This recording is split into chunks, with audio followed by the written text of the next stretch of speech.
홋카이도 동쪽의 항구 도시 구시로. 해무가 자주 끼는 서늘한 여름과 세계적인 습지로 유명합니다. 아담한 크기의 은빛 열차가 구시로역에 들어옵니다. 8량짜리 열차, 1인 운전에 승객 정원은 50명 정도입니다.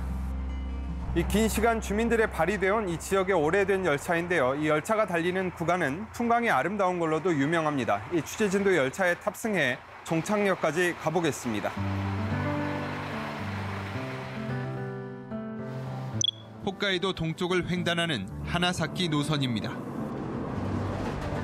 도심을 흐르는 강을 건너고 주택가를 빠져나가 숲길을 달립니다. 철길 양옆으로 끝없이 펼쳐지는 녹색의 향연. 열차가 바닷가를 지나는가 싶더니 어느새 드넓은 습지 사이로 들어옵니다. 열차와 나란히 달리는 자동차들. 도로 위에선 맛볼 수 없는 색다른 경험입니다. 아름다운 풍광이 펼쳐질 때면 열차는 속도를 줄이고 승객들은 차창에서 눈을 떼지 못합니다. 태평양과 마주한 오치이시 해안. 열차는 해안 절벽 위를 달리며 또 한 폭의 그림을 만들어냅니다. 홋카이도 동쪽 제레선 열차의 여정은 일본의 최동단 무인역과 유인역을 차례대로 거치며 끝이 납니다. 海が見えたりとか湿原が見えたりとかなんか見どころ結構いっぱいあってすごくいいと思います。そのディーゼルで動く、列車がですねすごく好きなんでこの音が好きですね。音とか振動とか. 관광객들의 인기를 꾸준히 누려온 하나사키선이 사라질 위기에 놓였습니다. 지역 인구는 자꾸만 줄어드는데 자동차 이용은 늘고 열차 승객은 더 이상 줄 곳도 없습니다. 차를 직접 운전하지 않는 학생들과 고령의 노인 승객들이 일부 있지만 관광객마저 없는 날이면 빈 열차만 달리는 날이 허다합니다. 노선의 적자폭이 계속 커지자 JR 홋카이도는 2016년 하나사키선의 단독 경영이 어렵다고 발표하고 개혁에 들어갔습니다. 2014년부터 지난해까지 JR 홋카이도의 모든 구간이 적자를 내자 기차역 100여 곳을 없앴습니다.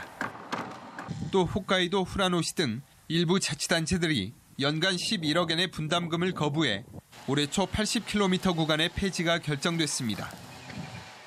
하나사키선의 무인역들도 하나둘 자취를 감추고 있습니다. 열차의 층과 같은 이름의 하나사키역이 있던 자리입니다. 역은 지난 2016년에 없어졌는데 지금은 이렇게 약 100년 전에는 하루 평균 500명 이상의 승객이 이용했다는 기록만 남아 있습니다. 이렇게 사라진 역의 흔적들을 돌아보는 게 철도 마니아들의 새로운 여행 방식입니다. 極力各駅停車でいろんなところに行くようにしてあんまり目立ってないような観光地とかも訪れるようにしています。 1921년 개통해 101년 동안 지역 주민들의 발휘되어온 하나사키선. 그 종착역이자 일본 최동단역이라는 상징성을 갖는 네무로시는 노선 살리기에 나섰습니다. 세 차례 진행한 크라우드 펀딩에서 2만 4천여 명이 3억 6천만 엔의 기부금을 보냈습니다. 러시아와 일본 간 영토 분쟁을 겪고 있는 쿠릴 열도와 가깝다는 점도 노선 유지를 주장하는 근거입니다. 하나사키선은 이곳 쿠릴 열도 인접 지역과 홋카이도 중심 지역을 잇는 유일한 철도 노선입니다. 그 존폐 여부가 일본의 외교 정책과도 무관치 않은 이유입니다. 지역 주민들도 힘을 보탰습니다. 하나사키선을 지키기 위해 모임을 결성한 스즈키 씨. 10년간 하루도 빠짐없이 첫 차와 마지막 차의 승객 수를 기록하고 사진을 찍어 SNS로 공유하고 있습니다. 少しでも PR して利用者数が1人でも2人でも増えてもらえればなんとかね存続してもらえるのかなと思っています。 제레선 열차의 위기는 일본 전역에서 이어지고 있습니다. 2000년 이후 45개 노선 1,100여 킬로미터가 사라졌고 코로나 이후 지역 철도 사업자들은 유지가 어려운 구간을 잇따라 발표하고 있습니다.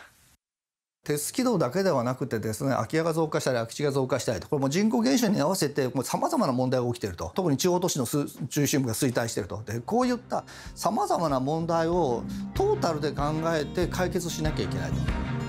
철도대국 일본의 명성을 지탱해온 제레선 열차들. 시대가 변하면서 그 노선들도 역사의 뒤편으로 사라지고 있습니다. 일본 내무로에서 지종익입니다.